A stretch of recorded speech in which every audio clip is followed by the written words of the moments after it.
Hello, everybody. It's us. We're here. There was a much longer pause because I forgot how to transition screens. It's going to be a weird day. Hi, we are the Paper Dungeon. This is Table Scraps. I'm Aaron. I'm joined by Lydia here. Lydia's great. Hey. We talk about Dungeons & Dragons. Specifically, we have a Dungeons & Dragons game on Monday that we play Monday at 7 p.m. CST. I am really tired today. You can do it. I believe it. Sorry, And I'm doing so the commands. Look, things are going to be a little odd, a little disjointed. I woke up 30 minutes ago, and I am still not recovered. I have plugs that I say at the beginning. That's a thing that we do. First off, we have social media. That's a thing that we do. Specifically, mainly Lydia posts things on Instagram and TikTok, while our other person who plays with us, Grant, posts on Twitter and does other things like YouTube. That's a thing that we have, and you can watch our show. Like, if you want to watch us, but you're like, oh my goodness, like, that's like 60-some episodes. You can watch them on YouTube, and you can binge them, or you could start at episode 50 and kind of just speed it up. That would be cool. It appears that someone that Lydia knows is joining the chat. Hello. Start at episode 50. There's a good kind of overview of what's going on. Honestly, you could kind of start with this last episode. We had a pretty big recap of a lot of things. You could probably start on this last one. What is it, 64? I think so. 60, yeah, 64 or 65. Yeah. 64. But yeah, let's see. Oh, geez, what do we do? Oh, we also have a website. That's a thing that we do. Oh, geez. On that website, we have a merch store. That's why you would go to the website. We will have more stuff on there eventually, but that's the main draw at the moment. You can buy merch. Most of the stuff, in fact, all of the stuff has been designed by Lydia. And speaking of stuff designed by Lydia that you could purchase, Lydia also has her own store, where she sells like shirts and pillows and things, but no notebooks. And you're gonna hold that against me forever. Life. And also, are you still doing your commissions? Are still open right now? Mm-hmm. Yeah, and she's done a couple, and you can see them, and they're great. And so you can buy. I am so salty about those notebooks. But pillows. More like butt pillows. Look how cool this was, Lydia. And Aaron, I could still technically make you ones. But yeah, that's favoritism. A little bit. But yeah, so go on, buy her stuff. There's other plugs that I do after the websites. If you also want to support us, easiest way to do that is tell your friends, and have them join us, because we like to have people around, and I'm sure that your friends will love us because we're great. But if you want to support us more monetarily, we have a lot of different ways that you can donate to us. We have a Streamlabs donation option. We have a Ko-Fi. We have a Patreon that is currently like $3, and you get access to some interesting videos. I say interesting because I think they're funny. I think they're hilarious. I don't know if I'd say that they're good. They're well edited. Unique. They're unique. So they're certainly unique. They're entertaining though. Yeah, and you can join and do that. Speaking of what I mentioned a little earlier with people joining us and like talking to us and having fun, we have a Discord. I'm not sure if y'all knew, but Discord has been popping off recently. I'm having a blast. Have we broken 100 people in the Discord yet? I don't know. I don't think so. I think that we're at like 97 or something. It's like 96 or something like that. We're at some number that is close to 100, but not quite there. Yeah, I think we're at like 92. 92? Oh man, not even 97. But you know who can make the difference? Wait, Aaron, you're better at math. Ready? What? 2 plus 2 plus 17. Oh jeez, that's a bad one. Plus 71. 92. Oh, never mind. I was good at math. Okay. I think it's 4 plus 7 is 11. Am I right in that? Yeah, that's 4 11. plus 7 is 11. So that's 21. Yeah. Plus 71. Yeah, 92. Yeah, so nice job, Lydia. Good work on that math. Yeah. So you could be one of the people that pushes us to over 100, over 3 digits. It'd be great. Join us. And that's the only way that you'll really know what time we go live on Thursdays with this show, because it's kind of all over the place. Normally it's 1:30 doing CST. Pretty good at the 1:30, but like sometimes I don't. But you never know. I almost didn't today. I woke up with my 1:15 alarm clock, and I was like, first off, I didn't remember it was a Thursday. Open my eyes, I was like, ugh. Fine, let me go turn off my alarm. I stand up, I'm walking around. It took me a strong 5 minutes to even remember that I had something to do today. And then I looked at my phone, and Lydia was like, Aaron, are you still down for table scraps? And I was like, oh no. Oh no. Oh no. I like crawl my way to the table. But I respond very positively. I'm like, yeah, Lydia, I would love to be at table scraps today. I do love to be here. I like this show. But yeah, we've got a lot to talk about today. First off,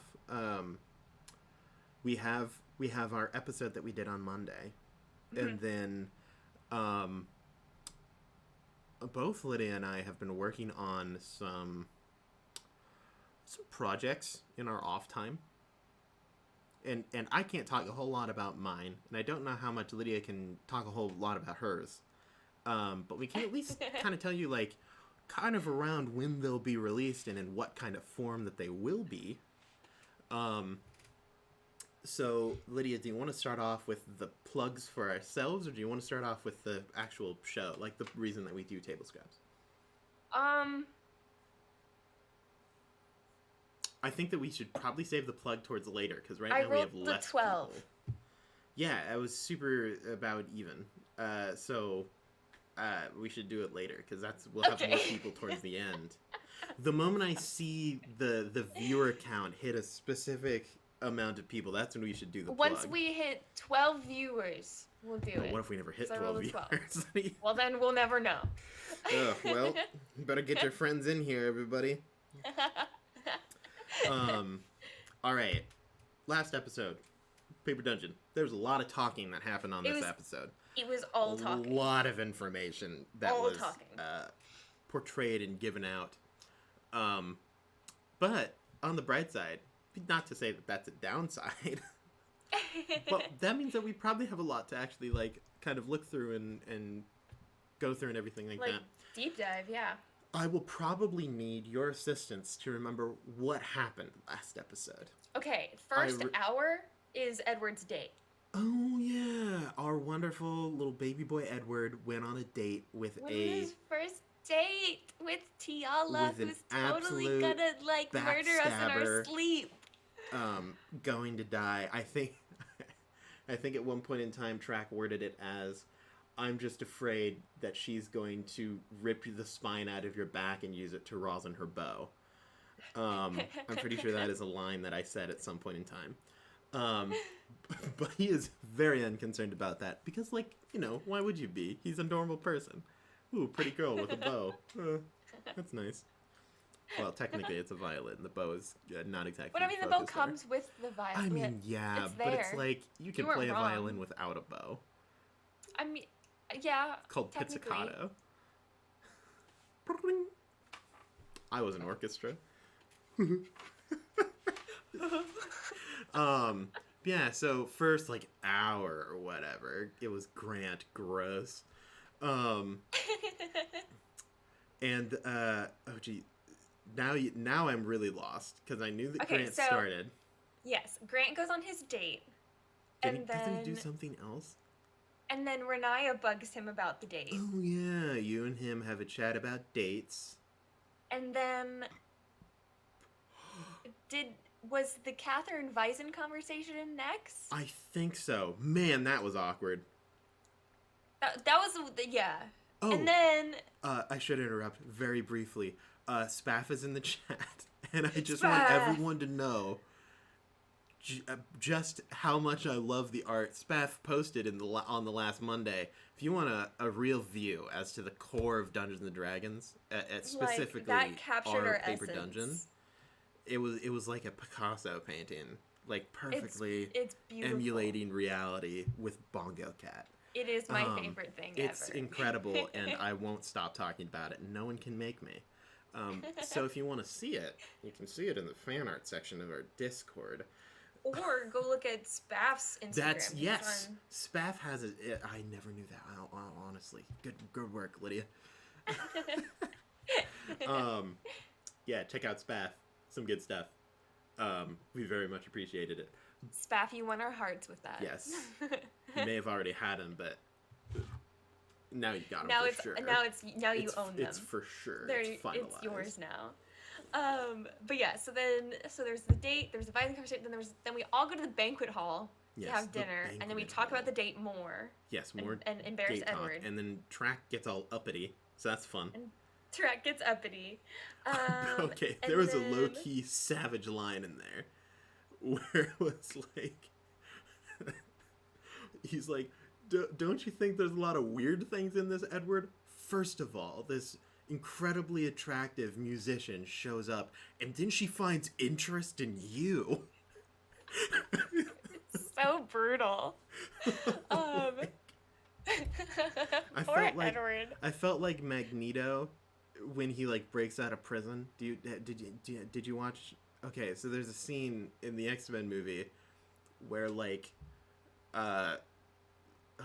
Mystique, she's a shapeshifter, like seduces this guard in a bar and then like poisons him to increase the iron in his blood, so that way when he goes to give Magneto his food, Magneto like sucks the iron out of him and uses it to escape jail. And when he does that, he says, he like picks him up, Magneto does, with his mind powers. He's like, Lawrence, always be afraid of a pretty face, especially one that's interested in you. And then like tosses him to the side and like leaves the prison. I felt very Magneto there, so that was fun. So uppity at dinner about date. Uppity at dinner about date, and then I'm pretty sure we went to break then. Oh yeah, I think we did. And then Renaya goes to see Malice. Mm-hmm. Cathra goes to see Volna. Mm-hmm. Tarak goes to see Renaya. Yes. Edward goes to see Charles. Yeah. And then Cathra goes to see Edward. Yes. We've got it. So all those conversations happen. Do we just want to start, like well, we always got to start, yeah, we have to do chronologically, otherwise we'll get lost. So let's start with the Edward date with Tiala. Tiala, yeah. With Talia. Tallulah. Terrence. Titty. Yes, Tammy. Titty. Yeah, so Edward went to go talk to Titty. No, we can't do that. Tiala. That is her actual name. That was a date. Grant played music on his guitar. I forgot about the tea song. Yeah, and it was about tea, which is hilarious because it is canon that Tiala just hates tea. Hates tea. And I think that that's just great. I'm really glad that DJ did that because at the moment we have had everyone loves tea except for Tarak.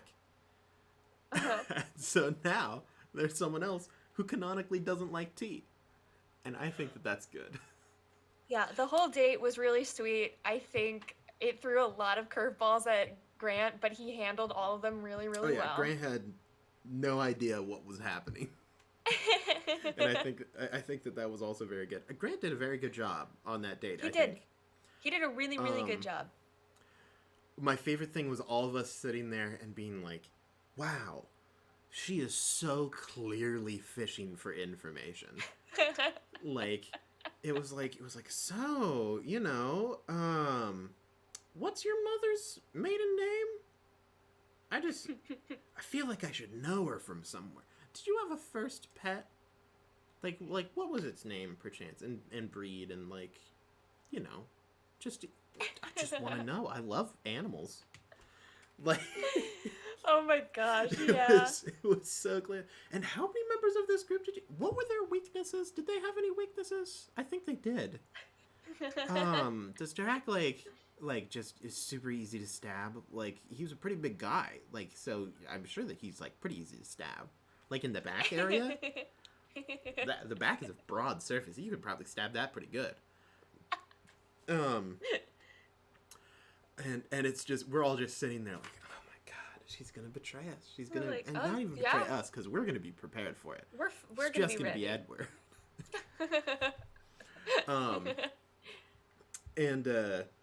So that was a blast. I think the date went very well. I was entertained. My favorite thing was just periodically unmuting. Because, I was completely silent. Then someone would be like, Aaron, stop that. I'm like, fine, I'll just go back into the void. And just return to silence. It was long. It was a long date. It was a long date. It was the first hour. Ugh. And you guys complain about, my Graz date. I never complain about your Graz dates. I think that you imagine us complaining about your Graz dates and then feel worse about it. I think it's all in your head. True. I think all of us are like, I love soap operas. But yeah. And he did a really good kind of recap of things. Mm-hmm. Very, I was impressed. I honestly forgot that that's what the recap was. You were like, yeah, there was a good recap in this last episode, and I was like, wasn't there? Yeah. Well, I forgot so many things that had happened. I had forgotten so many things that have happened in our campaign. It's like, oh yeah, we did do that at one point. I completely forgot that it's kind of canon that Tarak was behind the curtain, just whispering things to Edward. When she was like, oh, what did Prozius look like? And he was like, oh, gold armor and a face that was and red eyes. And I'm like, Grant has no idea what he looked like, and he is going to just absolutely lie his way into reality. And I'm like, he had a golden mask. That was his made. And it was gold, a mask, and it was gold. It was a golden mask. And then later, when we're all trying to figure out where we go, like someone mentions that Tarak was like behind the curtain. And DJ's like, yeah, so you just go behind the curtain real quick. You say that thing, we just keep moving on. But yeah, Grant's ability to just lie his way through what happened is so good. He's just like, I don't know, how many people were here? Could have been anyone. Because Prozis didn't wear gold armor, did he? No. I thought he just had like a robe and a golden mask. Yeah, that's what I thought. So he's like, gold armor. And I'm like, I don't think that that's honest. But yeah, Edward does date stuff, and it's like cute and gross. Hated every second of it. Oh boy, he finally gets out of that mess. Skips his way over to the rest of us. Song is great. I'm gonna say that again. I felt really bad when it came time, because I told DJ at the beginning that I was like, I want to bug Edward after his date. As like whenever you guys finish the date stuff, like Renaya's gonna still be at the tent waiting. Just like waiting to talk about it. How goes it, Edward? And I felt so bad because like Grant is like working his way really well through this like first hour, and it's like, I'm done, and then DJ's like, oh no, you're not. I can't do this anymore. No. And then there's just Renaya. Reaches up, grabs his ankle, and yanks him back into the lake. So talk about it. What happened in that conversation? Because I honestly don't remember. Other than, I mean, you talked about the date. I remember this. Yeah. It was really just Renaya being really, really excited that Edward went on his first date. Really excited because she just recently had her first date, wanted to hear all the tea about his, wants to go on a double date, like... That's going to be great. That's going to be so fun if we do it. Oh, also, Edward was like, hey, you should talk to me more about this, like, relationship stuff when it happens. Which is great. I remember this. I remember this very well. Dude, that literally made Renaya's whole world. Someone who is relatively normal and who understands how emotions work in some vague way. This is like a gold mine for Renaya. She can be like, hey, does this thing happen with Ross? And Edward would be like, oh my god, tell me more. But yeah, and then she's really excited about that. It was really sweet because we got to see Edward be all like excited and like blushing, and then yeah, I really enjoyed that conversation, and I'm really happy because I haven't had a whole lot of like really like just fun conversations with Edward. Like we've had nice conversations and we've had not nice conversations, but we haven't had like any fun like conversations. We've had like fun banter that was quick, but this was like the first. All of them have been like very story reason driven, where it's like, Renaya, what have you been doing with that vagrant Graz? And you've been like, I don't know, like kissing. He's like, oh my god. And he just like passes out. Or it's been very negative in the form of like, Renaya, what is wrong with you? Why are you like half demon? Oh, hello, Maz. Ooh, actually. Hi, Maz. Does this work? But yeah, I really enjoyed that. Dang, and I really, because they've had the like him playing music in the morning while she does her ritual stuff. But it's never been that's not like a conversation. Even those felt like they're still uncomfortable with each other and are like they want to be friends, but they don't know how to yet. That's how those conversations always felt, and this felt like the first like, oh my god, we like bonded kind of like tentative friendship. Yeah. Yeah, I think that honestly, I think that all of the conversations went well. Some of them were a bit more like stilted than other ones. But I don't like once they actually got into the conversation, Mm-hmm. Not that bad. S- I'm gonna cut because I wanna talk about it. Speaking of stilted conversations, then we have Cather. Good Lord, Drew. We are actors. You gotta act on command, buddy. Our Well, wonderful boy Drew I goes. just think it was so funny too because it was like, so Edward just had his really, really, really long date. And Mm-hmm. then I have my conversation with Edward, and I tried to keep it quick. I tried not to take up too much time with it. But I still wanted to enjoy it, you know. And then and then like we finish, and then DJ's like, "All right, you two, what do you guys want to do?" Yeah. Andrew's just like, "Oh my gosh, you guys took up so much time and blah blah blah blah." And then it's like, "Okay, Drew, what do you want to do?" And he's like, Nothing. Bison. Let me talk to. Let me talk Yeah, to. yeah. Yeah, that one. As a preface, we love Drew. He's a great person. Excellent. Oh, we're Dragon player, very totally good like actor. We love exaggerating and being Uh, mean.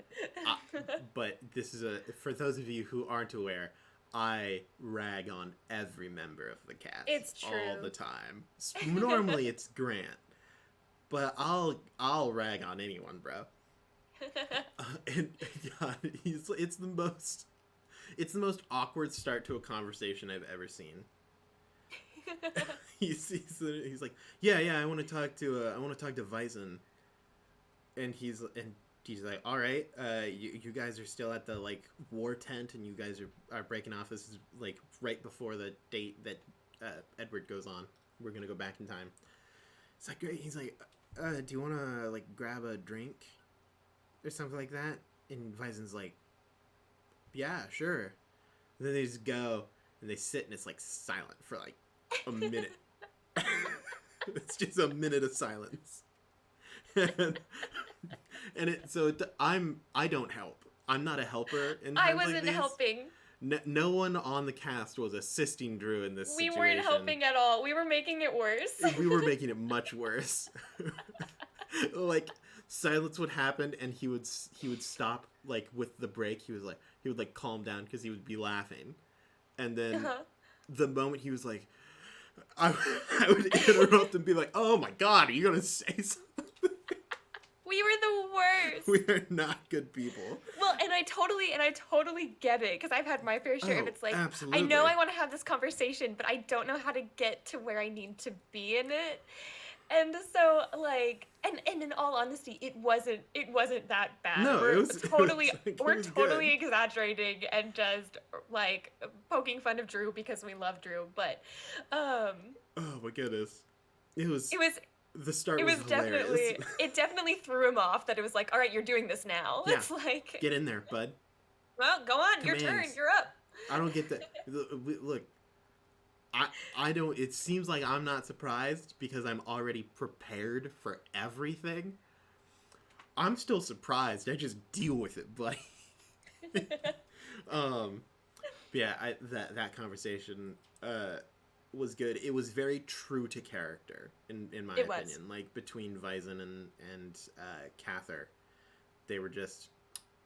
It was very much like that person that you were really, really friends with in high school, and you're still friends, but you like haven't seen each other in like years, right? Except like sometimes you'd like text or like write a letter if that's a thing that people do, and then you like show up and you're like, oh, yo, we're in the same town, we should totally get together, and you're like just end up sitting at a table in like a Big Red in like silence for like 20 minutes. And then the waitress like brings out your order, and you're like, "Oh man, I love the loaded nachos here." And he's like, "Yeah, man, it's been a while since I've had these." And you're like, "Yep." And then I was laughing because he started going in a direction, like the conversation started going in a direction, but it was literally the exact same information we had just gotten from Tiala. Yep. Hey, we're just doubling down on that recap. You never know. Different perspectives.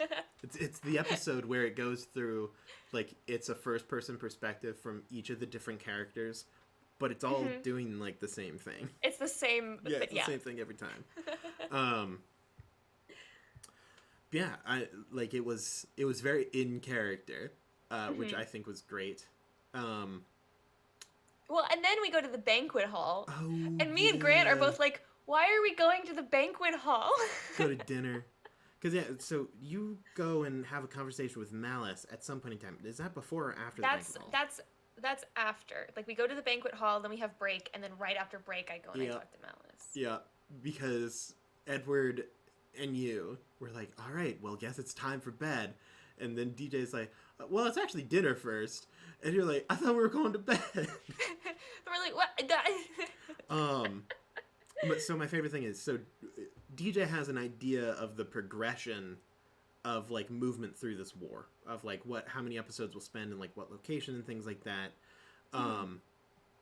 Because we're kind of trying to, like, space the show out to a, like, certain number of episodes, so that way it lines up with, like, a break and stuff like that. And so he's like, this is gonna kind of be the prep episode. Like, do things that you should do that you want to do before, like, the whole war stuff starts. And we're like, yeah. He was like, this is your last episode before we're gonna really get into the war. So anything you want to do before we go into the war, like, try to get it in this episode. And all of us are like, well, I really don't have anything. Like, I'm ready to go to war. I'm in. Like, put me in, coach. I'm ready. And so it was just like, let's find people to talk to that we haven't talked to in a while. That is how we shall spend this day. And so DJ's like, no. You don't get to go to sleep yet. That would mean that it's the next day, and the next day we're going to war. And my thing was, like, I needed it to be like the next day, because I was planning on talking to Malice the next morning. No. But no. Nonsense. No. You shall talk to him at night. I gotta talk to him, like, before bed. Gotta go. So we go to dinner. That's awkward. Yeah, we, like, called Tiala over to the table. And Findel shows up. Oh, man. Tarak gets all uppity. It's all coming back to me. Tarak is basically just like, look, Edward, this is not the time. She's going to betray you. I don't like anything about it. And Edward's like, well, that sucks for you. I'm like, fair. Valid. Strong point. We just embarrass Edward a whole bunch, and that's just fun. Love making Edward's life more difficult. Honestly, don't remember what else we do. That's pretty much it. That was it, and that's why I was like, "What? Why are we going to the banquet hall?" Because, like, nothing happened. Yep. We just go to the banquet hall. That was the filler part. Pester each other. And then go. Yeah. So then we break off. We all split off. Yeah, we all break off. We go to different places. You go visit Malice. I go see Malice. That was cute. Not what I expected. I didn't expect... I knew Malice would touch on the lot of stuff a little bit. I didn't expect him to be like, yo, here's a memory that you don't have anymore. Yeah, and she's just like... Hey, you know how you don't remember that person? This is how you felt about them. You will feel it exactly now. But you won't remember why, and it won't make sense to you as to why you felt that way. Doesn't that suck? And I'm a little sad. I wanted Malice to have a bigger reaction to the Grotz thing. But... Fair. Then again... But it's okay. Because I got the lot of stuff. And Malice is pretty chill, so... Yeah. And Malice isn't, like, against Grotz. He's more kind of just very protective of Renaya. So it makes sense. Yeah. But... You could have said that you were dating anyone, and he would be like, I'm upset about it. Facts. But yeah, then... trying to think if anything else happened in the Malice conversation that I want to touch on. I think you pretty much just, like, recapped some stuff.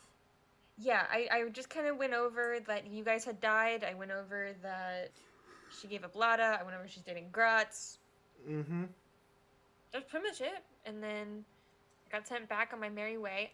I've missed DJ's physicality for Oh Malice. yeah, I'm so sorry for anyone who watches the podcast. Oh my gosh. I wish he would like describe it as he's doing motions. But it also kind of takes away from it if you It can does like. a little bit. But like, I agree. But I agree like it fully. Because the podcast listeners have to just hate when Malice shows up. And it would because it's be literally just silence. It would be a little easier to understand the motions that he's doing if he's like he motions as if plugging in a toaster. And we'd be like, oh, he's plugging in a toaster. DJ does it sometimes. Yeah. Yeah.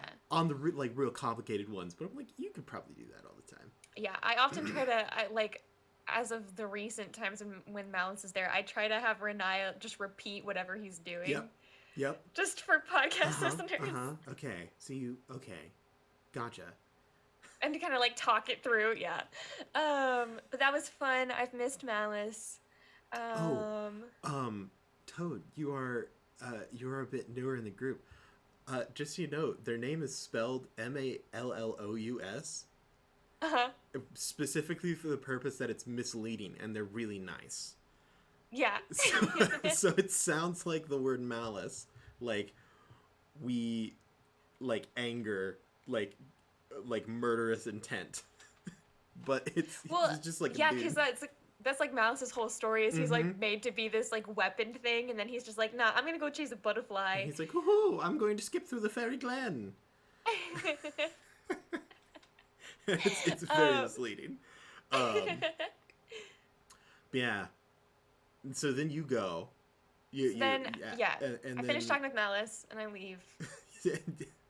At some point in time, you send me a text.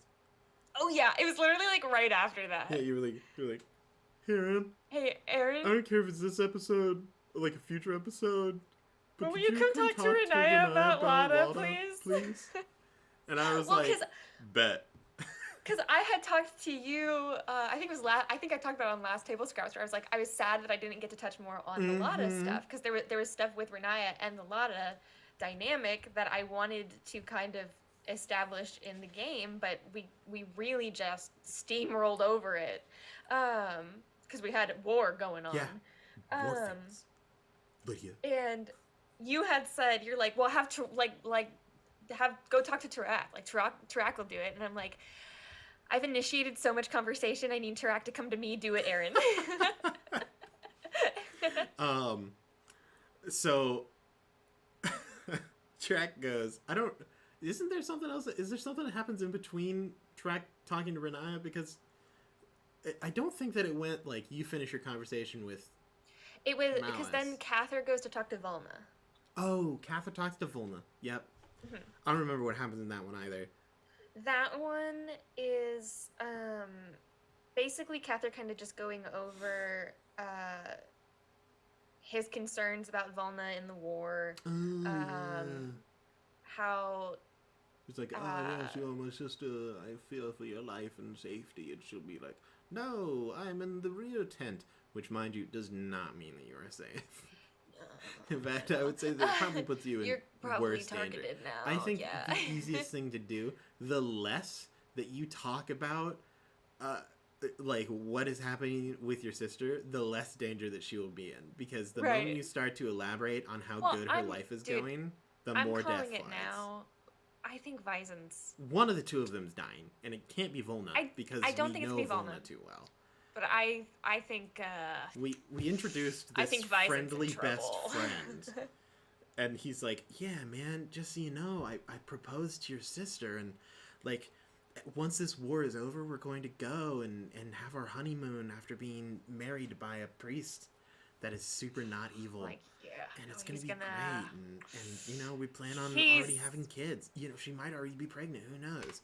Like, if we find out that Volna is pregnant, Vizen dies immediately. There is no way. That is an insta-death flag.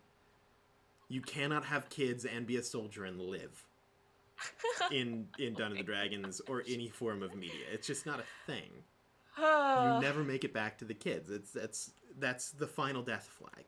So if we just don't talk to Volna, Vyzen might be okay. No, yeah, okay, sounds good. And we gotta tell Drew. Yeah, don't talk don't about ask anyone. Vyzen about his life or interests. The moment he's like, I actually picked up a hobby. I'm really into the miniature shipbuilding in bottles. Death flag. Any interesting attractive trait to Vyzen means that he is more likely to die. Yeah. I'm a DM. That's how I do it. I'm like, oh, these people are, he's not important enough to be important, but the group really seems to like this make guy. You sad. Yeah. So 100%. especially Drew, man, he's really excited that his best friend has showed up. Man, this is great. Drew.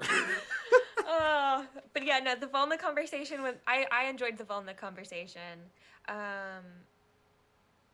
There was I was trying to remember because I was talking with Drew the other day about it because there was something that was said in that conversation that I really, really liked, and I still don't remember what it was. So I'll have to think about that some more. Lydia, I have realized something horribly important that we have completely forgotten that happened before we went to lunch. What? Tarak talked to Mary. Oh my gosh, you are so right. How did we forget about that? Well, I was sitting there and I was like, wasn't there someone else at the banquet hall? Oh my gosh, that was so bad. Oh man, that was hilarious. But by bad, I mean beautiful. That was so good. So anyway, Mary the fact that you unironically kept forgetting that it was her sister and not her mom, but now both of them are dead. So Mary is an NPC that is actually in the very first experience that Tarak had as a character. It was they were the two main NPCs in Tarak's one shot, which was Mary and her sister Nyla. Nyla was a prison guard at the jail that Tarak was kept in. Mary was her sister and was got sick, and Tarak made her better, and then Nyla blamed Tarak for Mary getting sick, so on and so forth. So she's a refugee. Her and a sister were. And Nyla, obviously being a soldier, fought. And so I'm walking through, and DJ's like, Aaron, do you want to do anything? And I'm like, I mean, I'll take a stroll through camp. If there's any NPCs I recognize, I'll go over to them. Yeah. Because I'm like, I don't really have anything that I need to do. The only conversation that I need to do is talk to Lydia at some point in time. But I don't even know about that yet. Yeah, that message hasn't been sent yet. Give him an NPC. Talk to him. Send Mary. You're messing with the order. You don't go messing with the order. Eat me. And so Tarak's like, or DJ's like, yeah, Tarak, you see Mary. Mary's there, and she runs over. She's like, oh my god, hello, Tarak. We get on this conversation. Tarak's like, how's your mom? I have something in my brain just registered, oh, person who took care of Mary was mother. And so I completely erased from my mind that they were sisters. I just knew that they were related, and my brain went, oh yeah, she's her mom. Stuck with me the entire conversation. Oh my gosh, it really did. But it made the conversation so much better. Oh, it was great. Well, and Mary's like, well, my mom's dead, and she's been dead for since I was born. Yeah. I was like, oh shoot, Nyla's your sister. And I'm like, oh yeah, how's Nyla coming along? Oh no, Nilif, sorry about the blackout, but glad to see you here. Welcome. And Mary's like, I'm like, oh Mary, how is she doing though? And there's a pause, and I'm like, oh crap, is she dead? I'm like, oh, this is gonna be real unfortunate if she's dead. And he's just like, oh yeah, she's super dead. Like, oh yeah, she died. She's dead. We buried her last week, and I'm like, oh no. The conversation just gets worse from there. Oh my gosh, it's bad. She's like, I have a knife. And then Tarak is talking about how he died and got brought back, and she's like, oh, you can bring my sister back? And he's like, and I'm like, no. I mean, it's not impossible. But we Trak's can't do it. And Trak is like against bringing people back from the dead too. So he's like, I mean, I can't. I'm not gonna lie and be like, it's impossible. You shouldn't do it. But then you went through all the really bad ways to go about it. In Trak's mind, it's like there's two options. You either become a priest, like a really strong priest, or a necromancer. Those are the two options that you have. She's so coming back as a BBG in like campaign 7. But there was a suggestion of like, oh, you could become a druid. Maybe you could reincarnate her. Do you have like a piece of her body? Oh my gosh, it was a beautiful disaster. It was great. It derailed so quickly of Tarak just being like, I really don't know how to deal with this situation. Like, it sucks that Nyla's dead, but like death is like a pretty common thing for me, but I now know that it is not a common thing for most people. But I still don't know how they would react to a situation like this. Like, do you just stand there awkwardly and say, I'm really sorry that happened? Like, but like, there's an option. It's not a good one. I don't know what to do here. So I had a lot of fun with that. That was a joyful interaction. It's going to be, I mean, I guarantee you at some point in time in the future, some other campaign, we will see Lich Mary. Yeah, Mary. I don't know if she's a lich, a druid, a gosh dang arc wizard. I don't know. She'll be back though, and she'll be jacked. Like, she's like, we're gonna meet her, and we're gonna be like, oh my god, who are you? And she's like, oh, I'm Mary, and we're gonna be like, oh no, and she's gonna end up. Like, we're going to go into Mary's backstory, and she's like, well, I once knew the great warriors, Fate's Gamble. And one of them, like, after my sister died in the war, one of them was talking to me, and they were like, well, there's some options to bring her back, but you shouldn't do these ones. And I was like, well, that means that there are other ones that I can do. And so I ended up making a pact with a great old one. And brought my sister back as a thrall. Like, gosh, I'm gonna be like, oh no. Specifically me, I'm gonna be like, I did this, and I'm okay with it, but man, it's gonna suck. As for an answer to Toad's question, vampiric half dragon Trask Lich, just dry Bowser. I'll stand by this. But yeah, and then Mary's just gonna, maybe she won't be a BBEG. Maybe she'll just be evil. There's no way she's not evil. But like, maybe she'll just be evil, but not necessarily opposed to us. She'll be like, yeah. Like, I'm just gonna do my thing over here. I'm sorry, I got distracted there. I was waiting to see if you were gonna. No, I'm thirsty, alright? I'm sorry. We both said at the same time, so I was waiting. Anyway, so there was that conversation. Then we went on to the banquet hall. Then we went to break. Then Malice. Yes. Then Volna. Then Tarak and Renaya. Thank you for doing that. I'm sorry. I got distracted. Because Smaff just, I don't know why, that line really gets me. So, for those of you who can't read this chat, or just listening to this, or aren't in the Discord, Toad has a lot of excellent ideas, and one of the questions that they've asked is about a vampiric half-dragon Trask Lich. Like, is that a thing? Like, is it cool? Is it interesting? I'm like, it's just big dry Bowser. That's just what it is. And Toad's like, it is not dry Bowser, please. And Spaff says, my brother in Christ, yes it is. And I don't know why. Something about that line kills me. I love oh man, our chatters. Our chatters are great. You guys are way funnier than we are. It's so true. It's like, you guys are hilarious. Dude, there's been so many times in Discord I'm just laughing Oh my out god. loud. Especially recently. Discord has been popping recently. It really has been. But yeah, okay, so Tarak and Renaya, thank you for coming to talk to Renaya. Yes. Yeah, that's what happens next. Tarak rolls up. This is to demonstrate to Drew how to do a surprise conversation. I show up, I go, hey, you alright? You good? And then we just eventually get to the actual conversation. Done. Yeah.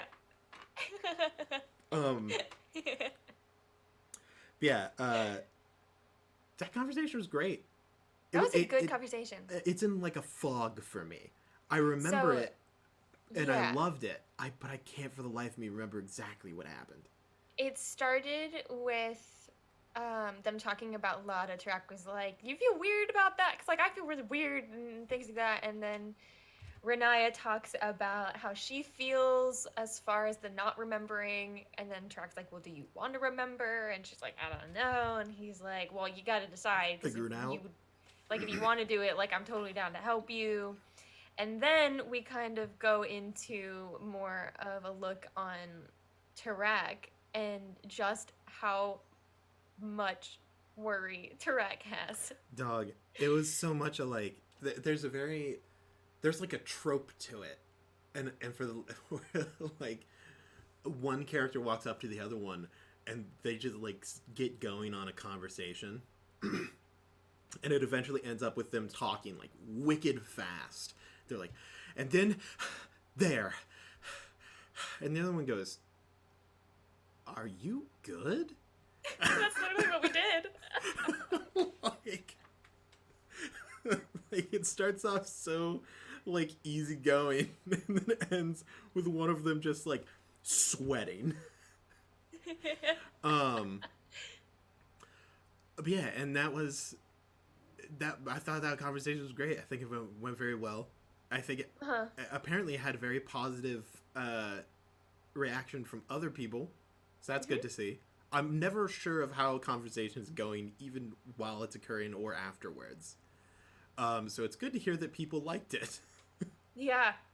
Well, and I really appreciated it because again, like I really wanted to touch on like now, especially now that Renaya was aware of like was shown that memory with Malice. Mm-hmm. Like that's all Renaya wanted. Like Renaya always just wanted to have somebody that she could just feel like safe with and know would like always look out for her and take care of her, because it was always like she was a weapon, not a daughter in with her family. And so I was like, just to have her see that and just sit there and be like, that's what I've always, why would I give that up kind of situation. And we just really get to dwell on the heartbreak that was forgetting Lada. But yeah, I liked the part where I got to ask, like, how do you miss something you don't remember? It's like, I don't know. Oh. I didn't think it was possible, in all honesty. You know, like, you're kind of weirding me out the fact that you and do. She's like, yeah. She's like, because I do, and I don't know how to feel about it.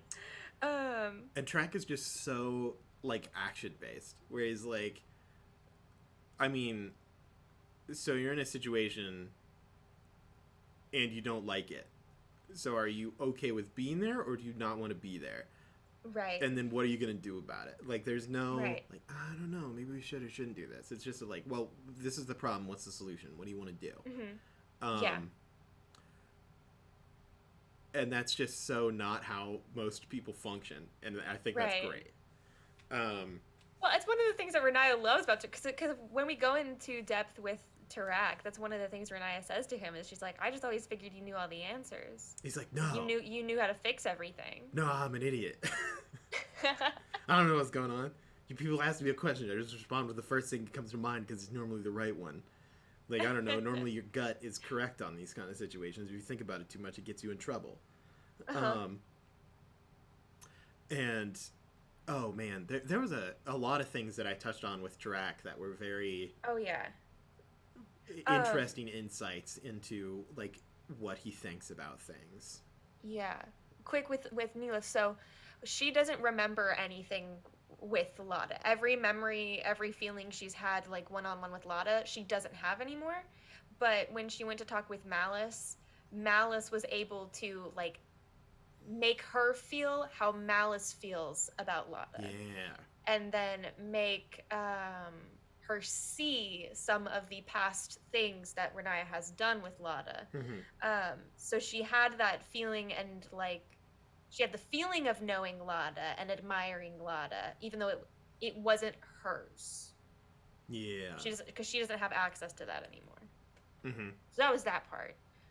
There was a lot of things. There's also, I mean, Maz recently asked a question: which in the party is most likely to be a BBEG or be the most intimidating BBEG? That's an easy answer, or at least it has been in the past. Renaya.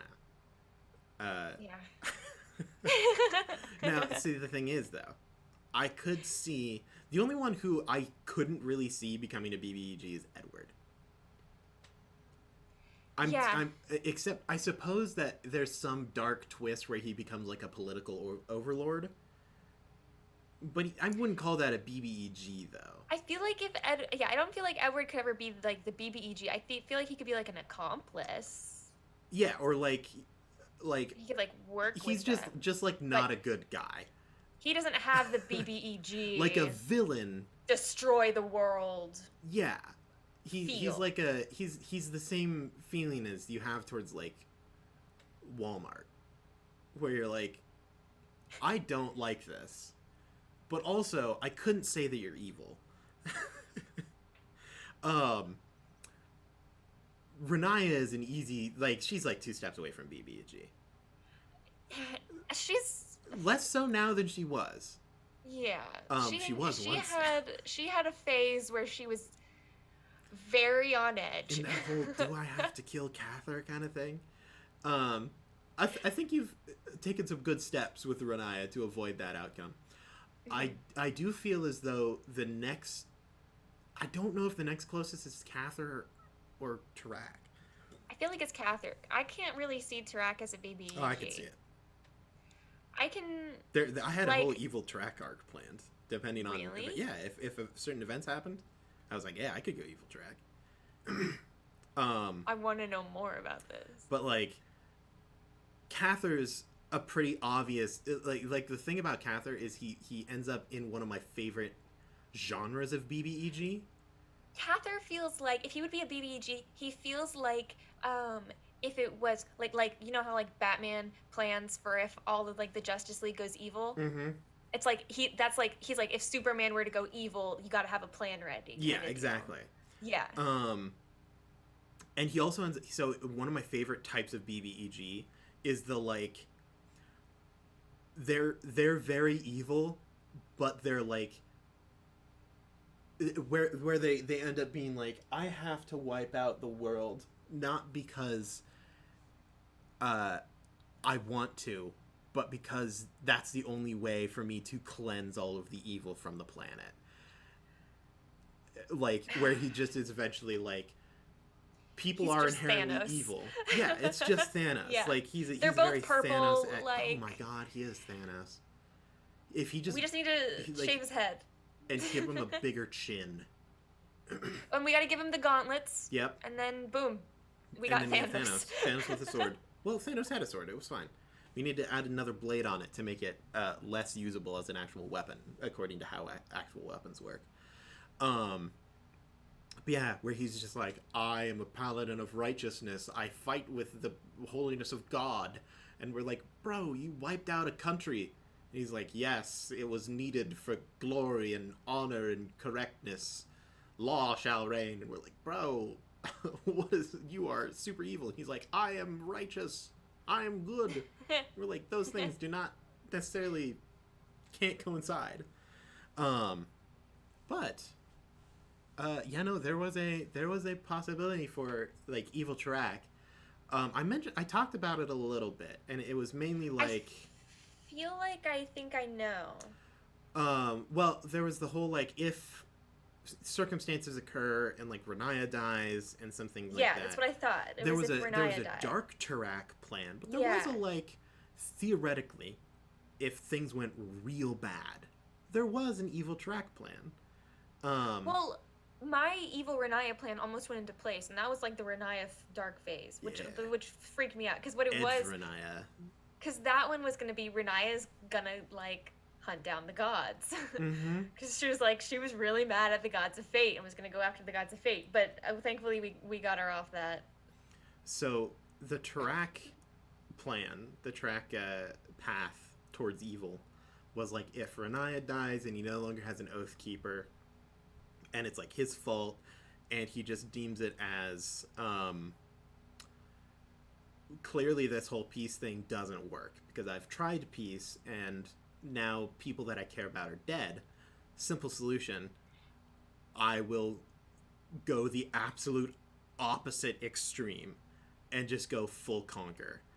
Like, change from redemption to conqueror paladin, and just absolutely, like, he was going to use the sword of vengeance. He was gonna, like, put away, because at that point in time he didn't have the hammer, but he was gonna take up the sword of vengeance and just start yeeting as a conqueror paladin, and just be like, oh, simple solution, yeah, I'll save Athala. This is how this current arc would go. Yeah, I'll save Athala. I own it and you now. And if you don't agree with that, I will conquer you too. Oh my gosh. Like, the only way that I can protect the people is if I have complete control over everyone and everything. I basically just turn into Dr. Doom. So, you know, hey.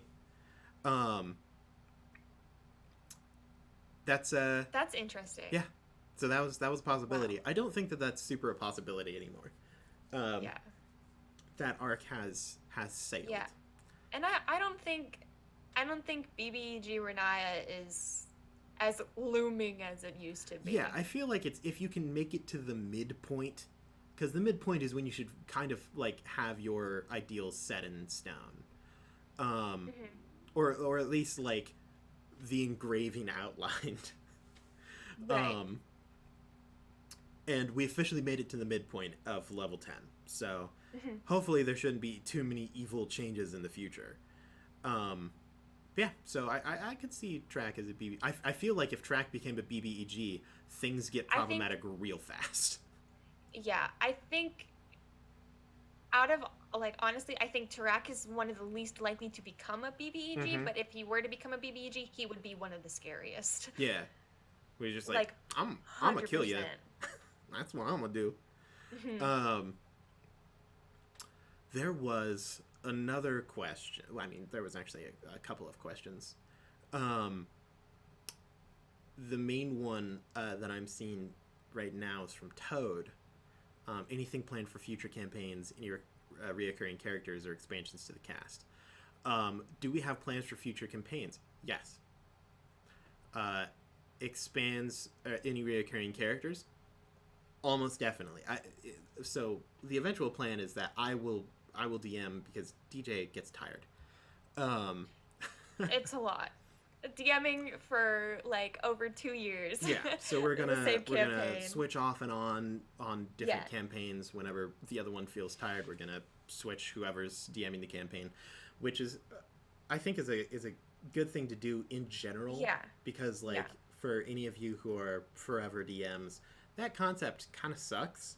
Because it's like, I mean, I love DMing. Aaron, love DMing. But I also love playing the game. Right. So, like, you kind of want to do a little bit of both. And the same thing with DJ. He's like, dog, I want to play. Like, I want to play Dungeons & Dragons. Not just run the game. So, yes, there are future campaigns. And anytime that I DM, I am a sucker for cameos. I love, like, if I can throw in a reference to something that we've already done, I'll do it. You've already seen it in a strange way in the, like, one-shots and stuff that I've ran. There have been NPCs that have shown up from other campaigns that I have ran or played in that some of the other players have also been in. So you will have reoccurring characters. At the moment, Expansions to the cast, I don't think we will, but we will probably have guest stars. So like, Yeah, every I know once that's in a one while, thing yeah. we want to start doing is we want to start getting some people to Mm-hmm. come guest play Reach out to some other like Twitch streamers and D&D groups and some stuff that we might be talking about after we get done with the recap. And who knows, there's a lot of different possibilities that we could do. Sadly, we no, got a lot of ideas. by the way, Nilith, Snake the Snake is not a reoccurring character yet. He is an original to the Paper Dungeon, completely my own idea, definitely not based off of anything else. Super original concept. And will we ever do a villain campaign? Maybe. I love doing weird stuff with my campaigns. I'm not a very traditional fantasy DM. I love to do weird stuff. So who knows? Maybe there's a definite possibility. Yeah. I would love if I'm just DMing in a normal game. Ooh, I need to write this stuff down. Sorry, my brain you're is good. being overwhelmed with things. I would love DMing for this group, like long-term campaign, where you guys are like normal Dungeons and Dragons characters, and then just a little like a garter snake that's like this long, just like slithers up to you, and it's wearing like night vision goggles, and it's like Fate's Gambit. I need to. Oh my god. And you're like, is that a talking snake? And like something like that. And I can also answer Maz's question. How did the crew decide on the Paper Dungeon? Well, let me tell you, it all happened because like COVID started up, and I was sitting in this room, and I get a text from DJ, and it goes, "Hey, Aaron, so we were thinking about it because we had just played an online game of Dungeons and Dragons, because we were like, I would love to play Dungeons and Dragons again, and we can do it over the internet." And he was like, we could do this like long term, like we could run a whole campaign through the internet. And I was like, okay. And then he was like, and if we're already on the internet, we could just stream this. Like we could just set, like Drew knows how to stream this. And I was like, okay. And he was like, so you wanted to run a game store, right? And I was like, yes. And he was like, could we use, what was the name for your game store? Could we just use it for this show on Twitch? And I was like, I mean, sure, I guess. And the name that I was going to name my my game store was the Paper Dungeon. And he was like, sweet. And so that's how we got the name. It's all me. I did it. You did it. That was me. I own that name. And then that's what we've done ever since. I own everything.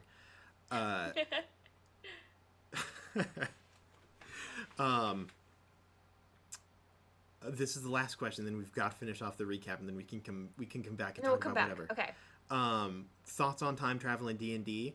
What are the extremes? You find the concept fun, and where does it start to get boring? Yes, in moderation. I think it's interesting. Very difficult to do well. That is my statement on thoughts of time travel in D&D. No, it's good. We don't apologize for asking questions. We ask love more questions. I love answering your guys' questions. But we've got a job to do. We can answer the questions after we finish the recap.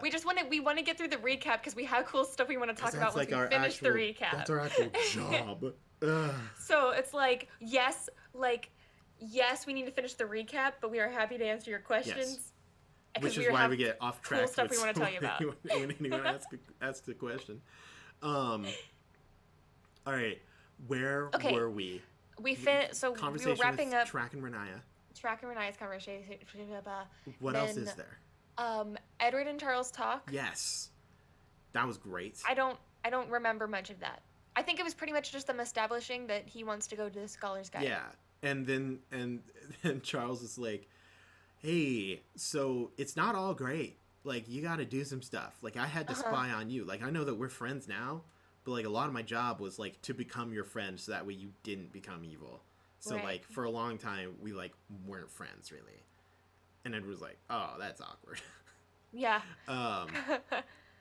It was almost like, it almost kind of felt like he was warning Edward off of joining the group in a lot of ways. A little bit, yeah. So that was interesting. But that was pretty much what I remember. Yeah. Just like, and then, this is the group, this is what we do. We've got these things. DJ can't find his notes on the subject. Right. And then Cather is waiting for Edward. When Edward comes back, thought he was going to stab him or kiss him. It was hot. There was tension. I just didn't know what kind. Any interaction, I hope that is the vibe of it. Whenever I have any interaction with any person, when someone looks and they go, "Are they going to punch each other or kiss?" I'm not sure. That's the vibe that I want to give off. I'm real bad at doing it. That vibe is not my natural vibe. If I had a choice, though, it would be. And then that was it. After that, yeah. After Catherine was like, "I want to take a break after this war is over." Oh yeah, that was cute. It was great. Once again, death flag. Oh yeah. If that was an NPC, dead. Dead. Bolt out of the blue, just dead. Another thing that if I'm DMing, a thing to watch out for. I am heavy on death flags. Anytime anything is going well for any one person, make sure that your characters are watching that. Because that's how things are going to go. Like, they're the ones who's going to be in trouble. Okay. So that's our recap. Yes. Now we can talk about interesting things. Now we can talk about the fun stuff that we've been up to. Lydia, do you want to start? Okay, well, I kind of wanted... I can start. I have to be... Well, this is a different thing. Ooh. That I remembered that we can... Ooh. That I'm wondering if we can talk about. It has to do with what you and Grant were doing yesterday. Do you know what I'm talking about? Should I message you?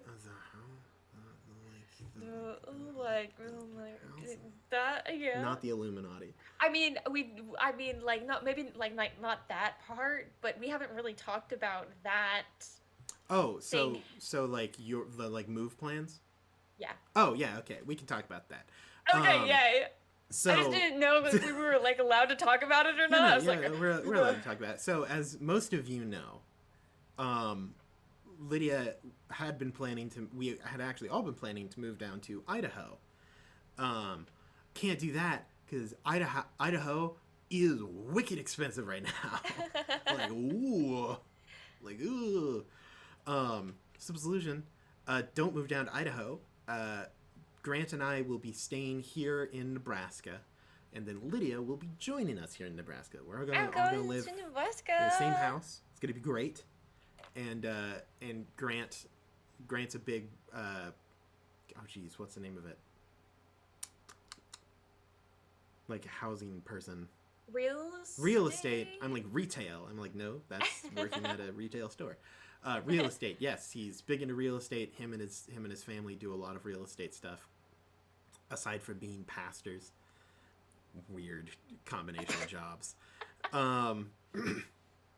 But yeah, and so he's looking at a house right now that he's like pretty positive about. That I will be moving into, and then once it comes time for Lydia to move down here, she will be in there too. And then you'll have a whole bunch of content, most likely on TikTok from Grant, of us in the same house. And if you want some very entertaining times, anytime that Grant streams, there is a definite chance that one of us is just gonna bust into the room. Absolutely. So yeah, we're really excited for that. Got some thick plans in the work. Yes, the IRL, Grant calls it the paper manor, and I am not happy about it. He's like, dude, we'll get a sign that hangs over the door. I'm like, we should definitely not do that. That is the thing that we should avoid doing. Oh gosh, it's gonna be a time. I think it's gonna be a lot of fun, and I think that'll be very good. It's gonna be a blast. I think I also think it'll be kind of good for content as well. Always think about that content. All about the con, my guy. we're also going to we visited the house last night. Grant and I did. We just drove around it, so because I hadn't seen it yet, and it isn't a for sure yet, but it's looking pretty dang positive. Mm-hmm.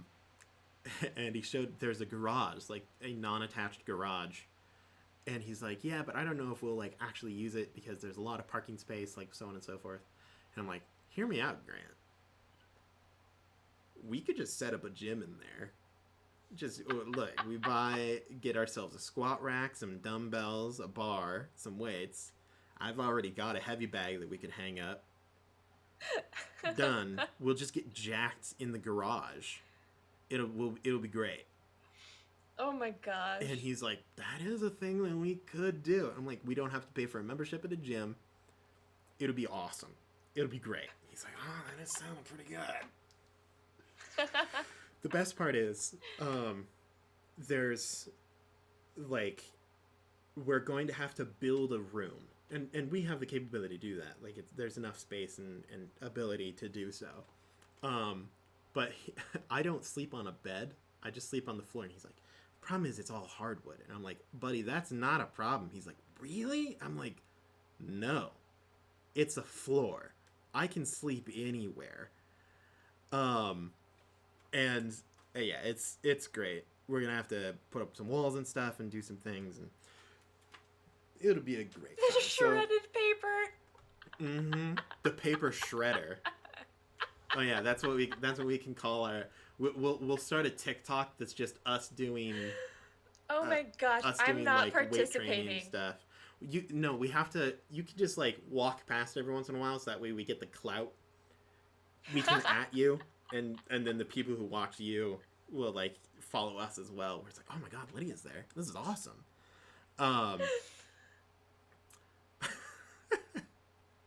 Absolutely, yeah, exactly. Church of Iron. It'll be great. Oh my gosh. Yeah, so keep an eye out for that. So we got some changes coming up in the future. Yeah, because I wanted to see if we could talk about that, because I wanted to give kind of a vague idea of what our timeline is going to look like over the next few months. That's fine. So, Wander, I'm so excited. But it's going to be, we're going to finish up this whole war part of the campaign in the next month, give or take, month on that kind of area, month and a half kind of deal. We'll do some other stuff, and then once June comes around, we're going to kind of have a little bit of a break from the main campaign, because DJ will be on a trip, and Camp Cryptids will be running. Camp Cryptids will run for the month of June, and ideally that month where Camp Cryptids is running, because Camp Cryptids is going to be pre-recorded, while Camp Cryptids is running is when the move for me will be happening.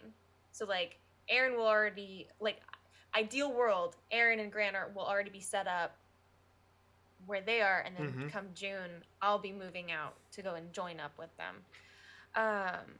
So hopefully we can navigate all that stuff so that it doesn't interfere too much with what we're doing. We should be pretty able to do that. I think it's set up pretty well. There will be an awkward moment where it's like we're not sure when the internet and stuff will fully be set up there, and things like that. So there may be 1 to 2 weeks of awkwardness, but then once that's over, I think that we're pretty solid. Also, if any of you are interested in sending us a housewarming gift, Grant has a P.O. box that if you go to his Twitch channel, you can find it. All of his content, you can find his P.O. box. So if you really do want to send us a housewarming gift, we have a P.O. box for that. And by we, I mean specifically Grant, not me. So if y'all want to spam Grant with housewarming gifts, you just want to send Grant a bunch of things. Yeah. So that's the first kind of cool thing that's going on. Some of our plans for the future. Yep. Also, if you do send us housewarming gifts and they're cool and interesting, they will go in the house and they will never be taken down. I'm in. But yeah, Lydia recently did something pretty cool that you, I did. if you want to check it out, you can in like like in some time. Yeah, it'll be a It'll little be a bit little bit. until it's I'll let you out, announce but it. I got to go be like on another podcast. Check them out, Dumpstat Podcast. Again, the one I'm on won't be out for a while because they like record way in advance and are like super organized and edited and all that kind of dealio. But yeah, so you'll hear my voice on a different place in the future. So I'm excited about that. And then another thing, again, Dumpstat Podcast. You can also check them out on TikTok. They're really, really, really, really funny. And then another thing that I got invited to be a part of Ooh. was for another campaign Oh yeah. that is yeah, I'm pretty sure they're like just starting out. I don't have their information as far as like where you can find them and things like that just yet, but when I do have that information I'll be sharing it. But I got asked if I wanted to be a little guest on there, and I'm like, yeah. So yeah, I'm doing stuff. Doing a lot of stuff. Doing Doing stuff. a lot of cool stuff. There's a whole bunch of places that if you like Lydia, you can watch Lydia. Yeah. Or listen to Lydia. It would be great. Um, I am also doing something not nearly as like interactive. Um, there's a group. So I can't actually tell you the story of this group. So way long ago, back in high school, which means that actually that means that this was like 6 years ago. Dude, this has been a long time. I started a Twitter account named Faux Broom, which was a joke off of in the campaign book Curse of Strahd in the like introductory level.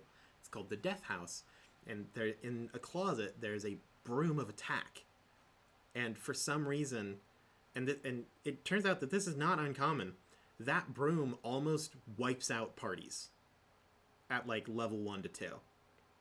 And so the whole joke was like, oh, there's this super OP broom in the Death House.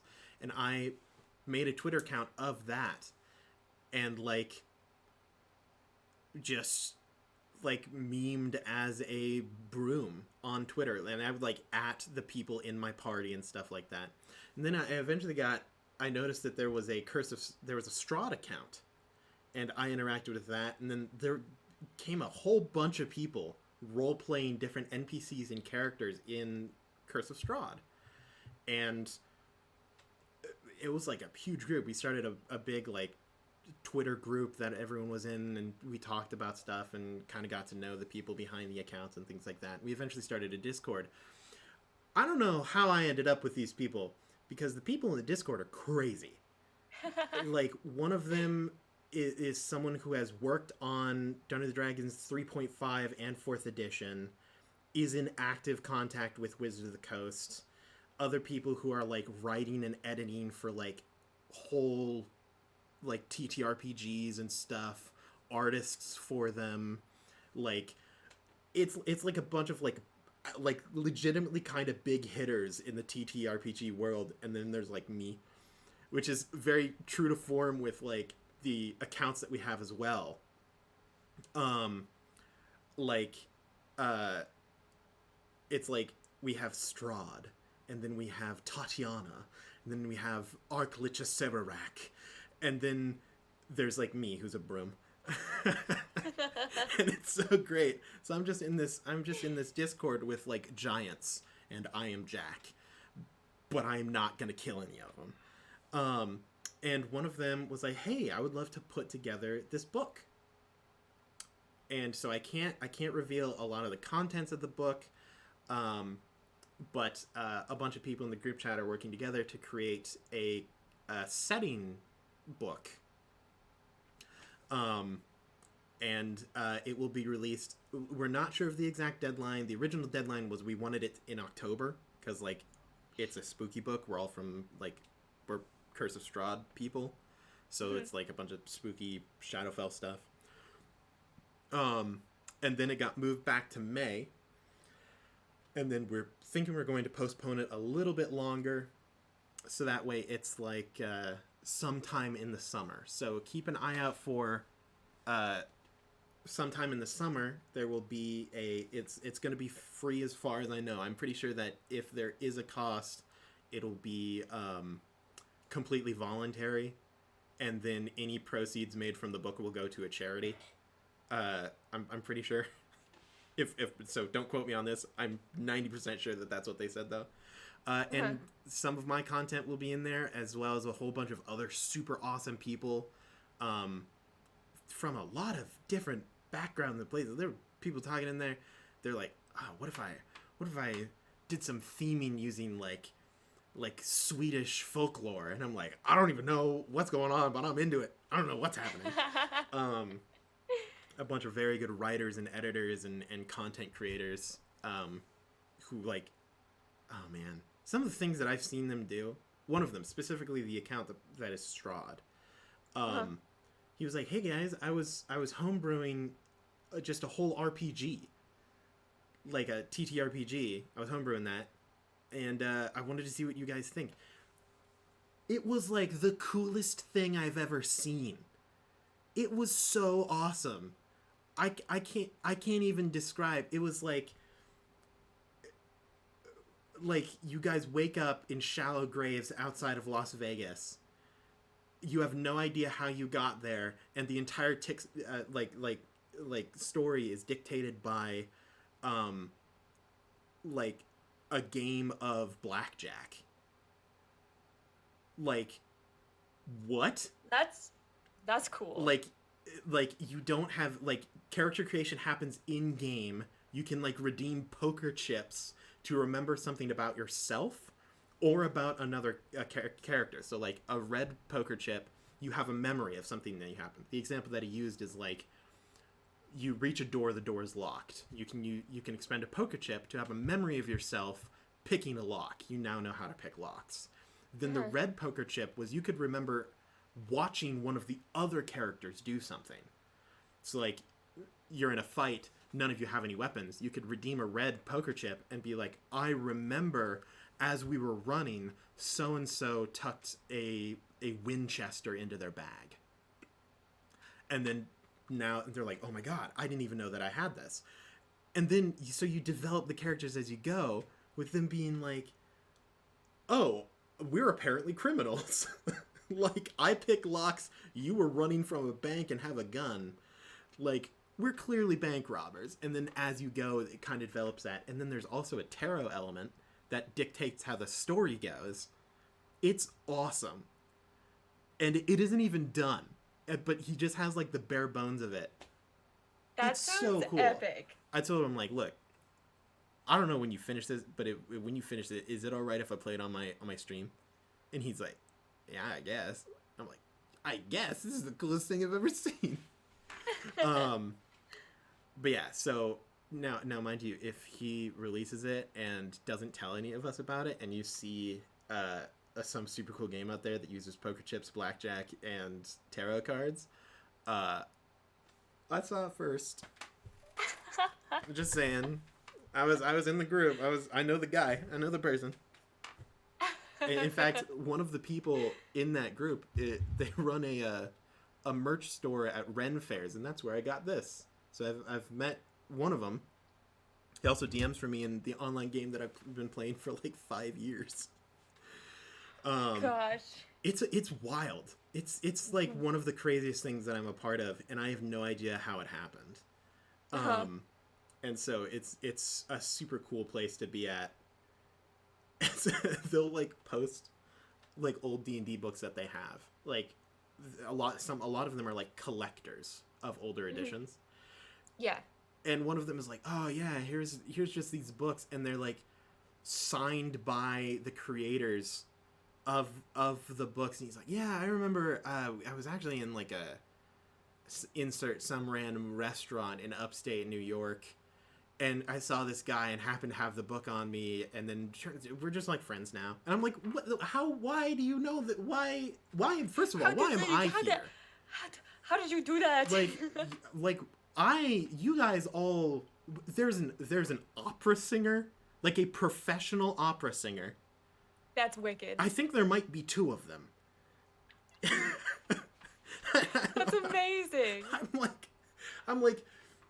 So I'm sitting here. There's like, oh yeah, I'm an editor for Wizard of the Coast. I'm like a TTRPG creator. I'm an artist for like multiple big names in the industry. I'm an opera singer, and then there's like me. I'm like, hi, I'm a poor college student who doesn't do anything. I work at Target,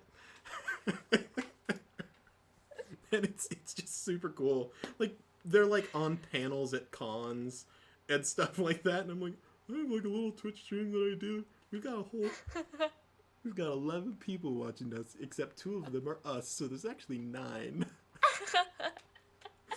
But yeah, so I'm hoping to do a lot more stuff with them. They're a super cool group, and I will definitely let everyone in the Dungeoneers know when like stuff is released from them, especially stuff that I'm a part of. Yeah, and I think it'll be a super, super cool little thing that we're releasing. So keep an eye out for that in the future. It'd be awesome. Oh, geez, what to talk about now? I think we covered everything. We've, yeah, I've covered my stuff. I think I've covered my stuff. Do any of you guys have any more questions? I noticed that Grant's here. Or at least he was. Hi, Grant. Bye, Grant. Or unless you're still here. And what does he mean? Are you again. guys still streaming? Yes. We start at 1:30, and then we go for 2 hours. That's how math works, Grant. Oh, geez. Grant made a very interesting suggestion last night because I mentioned some weird statement about something. He was like, you should really make like a list of these random things that you know, so that way you could just pull it up on table scraps and be like, let's talk about this. Grant, what was that thing that I was talking about last night? And you were like, that's really interesting. You should talk about that. Grant, while you're here, run this show for me. Because there's a lot of weird information that I know that doesn't come to mind that would be interesting to like look at and read, or talk about. Grant has music plans for things. I don't know what that means, but he apparently has music plans. I don't know what that means. I love how in depth we are with this. Oh yes. Oh, of course. The death of Mr. Nut. What? So you know Mr. Peanut, the guy for Planters Peanuts, the mascot? Grant didn't know that he died. Yeah. And so I spent like a strong 30 minutes recounting the life and times of Mr. Peanut as he died and then was reborn as Baby Nut and now is Mr. Peanut Jr. We're not doing this. I don't want to do this. Oh man. Yeah. Good old Mr. Peanut Jr. And then my response was, and if anyone asks me, Aaron, you're allergic to peanuts. Why do you know this? I will respond with, keep your friends close and your enemies closer. So that was there is way too much canon nut lore. Absolutely. Oh my god, should we talk about this anymore? I would love. So there was a D&D show that I watched. It had Brennan Lee Mulligan in it. Love Brennan. I wish that I knew him so I could say that great guy. Love the guy. I think that he's a really good Dungeons & Dragons player and DM, but I don't actually know him. But if Brennan Lee Mulligan ever wants to like hang out, hit me up.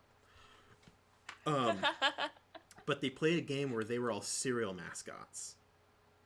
And Brennan was Tony the Tiger. And I would love to do a brand-focused Dungeons & Dragons game so much. I just want this. I don't even know what I'd play. I don't even know what it would be. I don't even know. I don't know. I like I'm down for anything. It could be cleaning products for all I know. Straight up, hi, I'm Mr. Clean. I'm so in. I'm unimaginably in. Like, yeah, or like, I mean, I've already mentioned that I have had plans for a candy-based campaign for a very long time. Mm-hmm. Just like, hello, yes, I am Mr. Werther's. Like anything. Maz, I had the idea for the candy-based campaign before Roll20. We're starting this again. No. I had it. I have had it in my. I've been coming up with plans for this for years. Before Dimension 20 did it, I will stand by this. I've had these plans for a long time, and then they beat me to the punch because I didn't even have a group to run it in. All right. So let it be known. Let it be known. I have had specifically based off of the game Candyland. Because if there is any game that has some serious lore, it's Candyland. It's true. Candyland is deep, dude, with lore. I had a Candyland game when I was little growing up that you like put a DVD in, mm-hmm. and you laid out these little mats. I know exactly what you're talking about. I had that game and I loved it. I loved all the music videos. The Licorice guy was my favorite. Oh yes. I want to say his name was like, oh gee. His song is a bop. Duke I don't even remember Black. it, but it's a bop. That is, his name is like Duke. Well, I'm gonna look this up. Like you keep talking about it, dude. If you want to look up the gosh dang Candyland lore, you can. I'm doing it. It's there. Also, there's like a horror element to Candyland. Specifically in the form of Mr. Mint. Mr. Mint Licorice is terrifying. He's described with 3 talls in his like intro of like, who is this character that you see on this fun game board? And he just like lives in the licorice forest. He's just this massive mint man with an axe. That's terrifying. But yeah, I have like a whole bunch of things laid out for like different like races of like candy people, like different like classes for like there's like the graham cracker warrior who like just has 2 big shields made of graham cracker and stuff like that. I have put so much thought into this, and I want to make it way too serious for a game based off of Candyland, where it's like it's introed from a letter like written by a soldier on the battlefield, and it's like, I fear that the warriors of the hard candy kingdom will encroach upon the soft candy kingdom to an extent that we will be unable to recover. I lie here bleeding out. My shelf date has finally expired, and I only wish that this letter can reach my dear love back on top of Candy Mountain. The king has gone mad. War has ravished this kingdom. just a super long, like old-timey, like people are dying, but it's just like hard candy. It's just like blowing up and stuff like that. And that's just what I want. And yeah, and no, so the whole thing is, right, you gotta think, who's the villain in this story? Is it the king? Is it the Candy King whose kingdom has disappeared? Is it really Mr. Mint who his entire people have been horribly abused by the kingdom and used as basically slaves to cut down their trees for like building businesses and buildings and stuff like that? Is it really gosh dang Duke Licorice or whatever his name is? Count Licorice? What was his title? Lord Licorice. Lord Licorice? Is it Lord Licorice who is like clearly meant to be the villain here? No. The person who's really getting like making bank off of this, who is really like the real victor in war, is Grandma Nut. All right? Everyone is using her, like, equipment, her rest stops, her location management. They're buying her food, her peanut brittle, to fund their war efforts. All right? Soldiers need to eat. Who's producing that food? Grandma Nut is. She's the villain here. Lord Licorice had nothing to do with this. He has been thrown into a war with Queen Frostine. Look, all I'm saying is I just listened to Licorice Land by Lord Licorice, and it's a bop. It is a bop. A musician that good couldn't be evil. I'm just saying.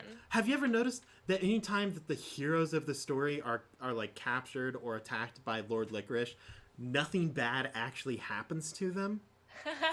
It's because he's not the villain.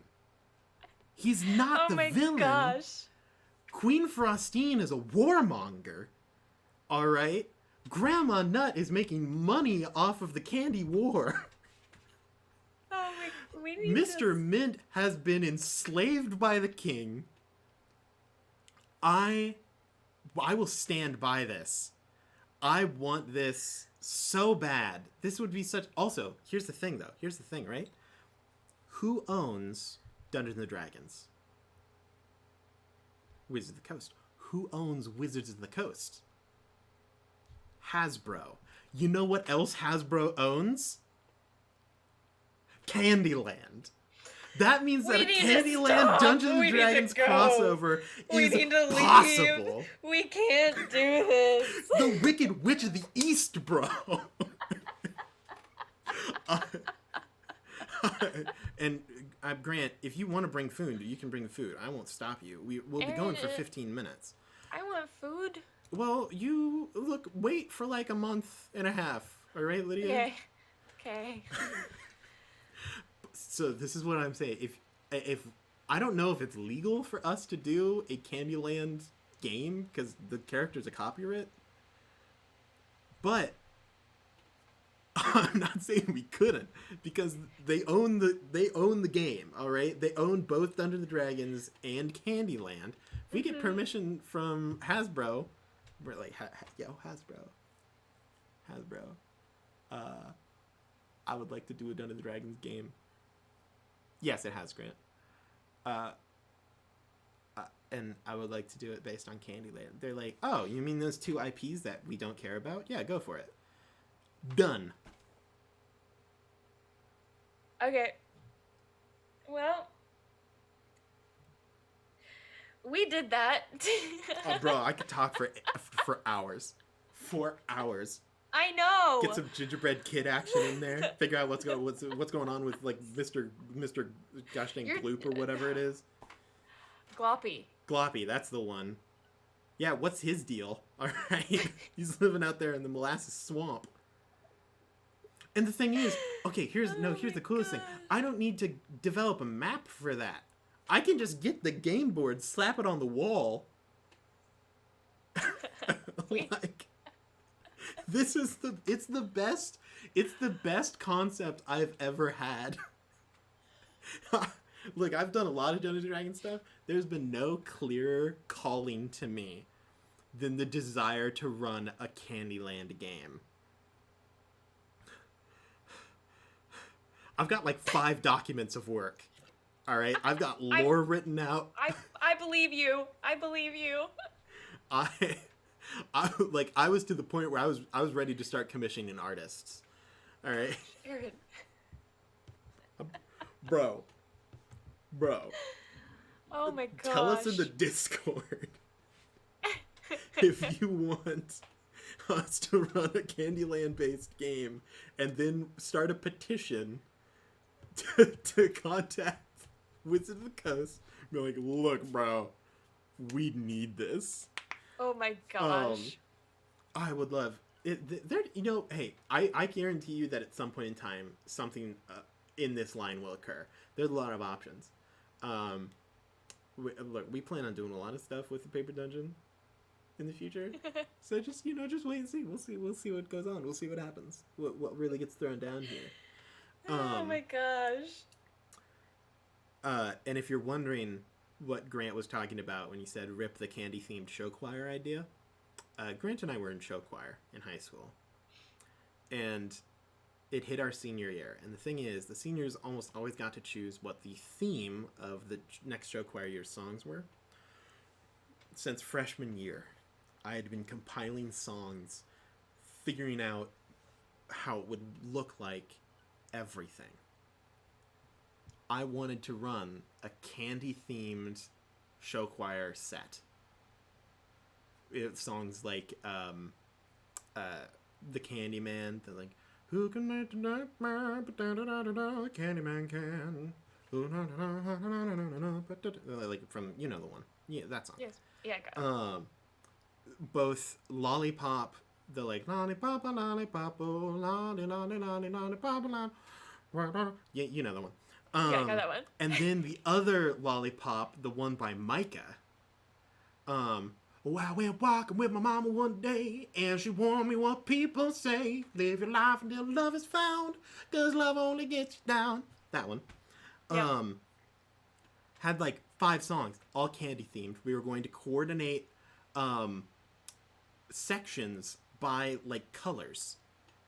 And so like, and they were all going to be like super bright and exciting, and like oranges and purples and greens and blues, and like it was going to be awesome. And then one person ruined it.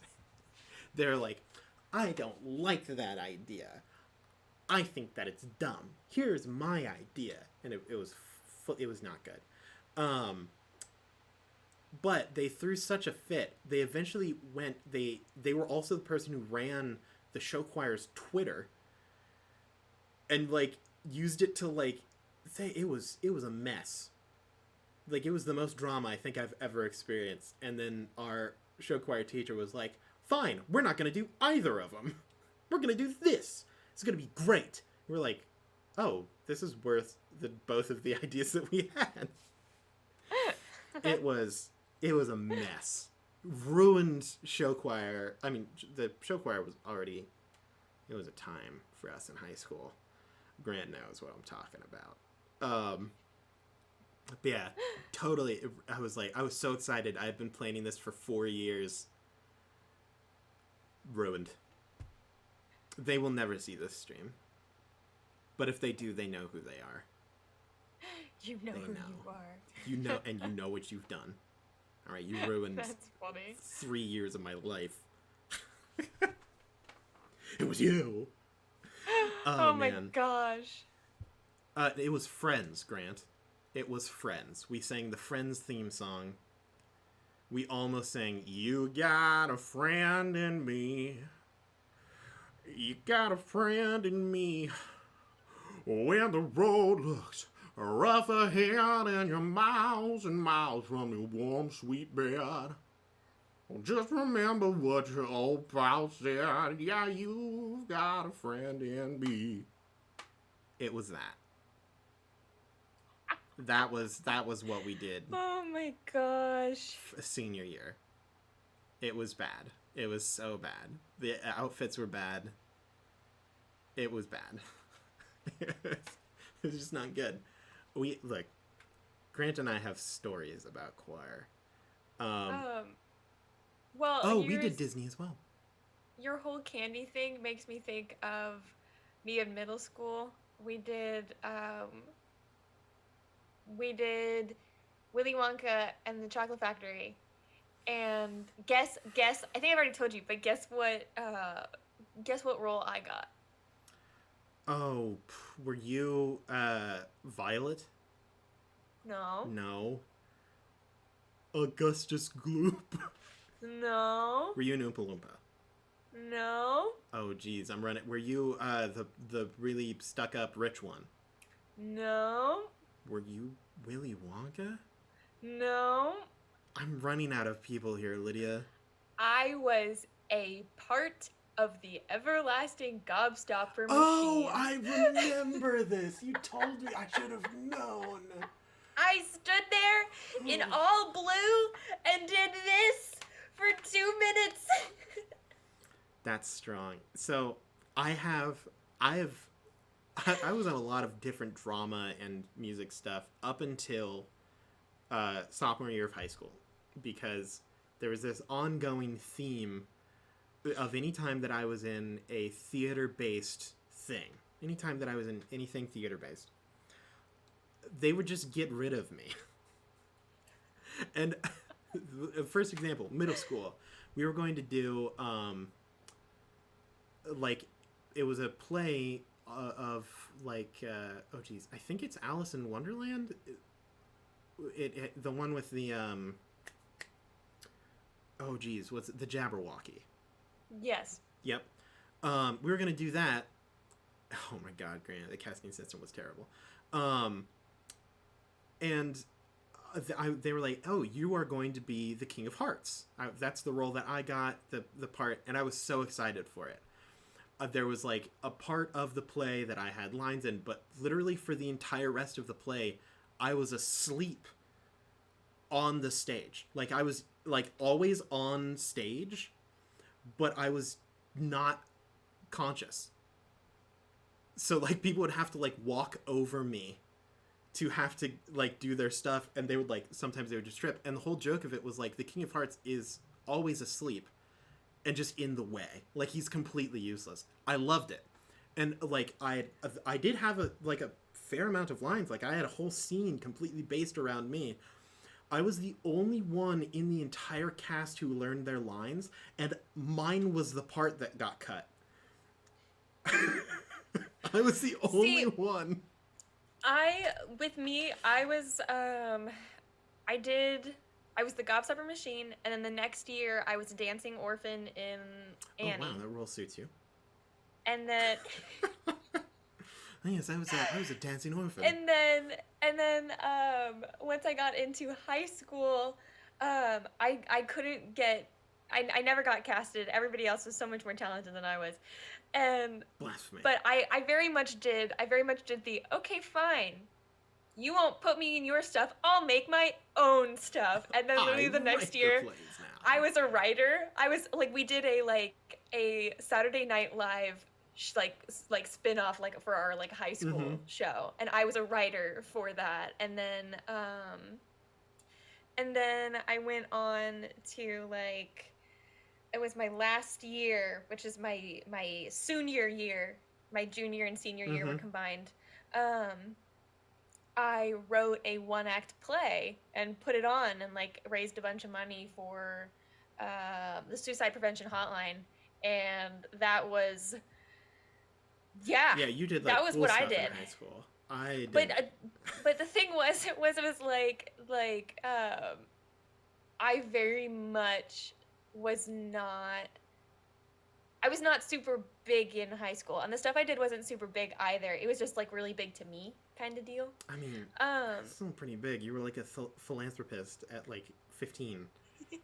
Well, that's what's so funny is because I think I've told you about this comment, but I had somebody come onto one of my TikToks, like they found my TikTok and then they commented and said, oh my god, were you the duck in that one high school? No.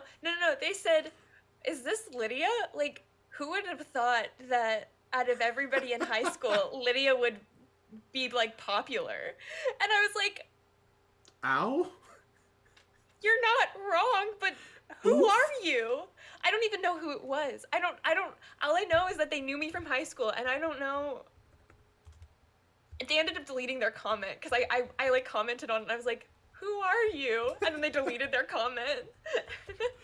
Oh my goodness. Oh geez. Typing with one hand is hard. I could type with two, but if I'm concentrating.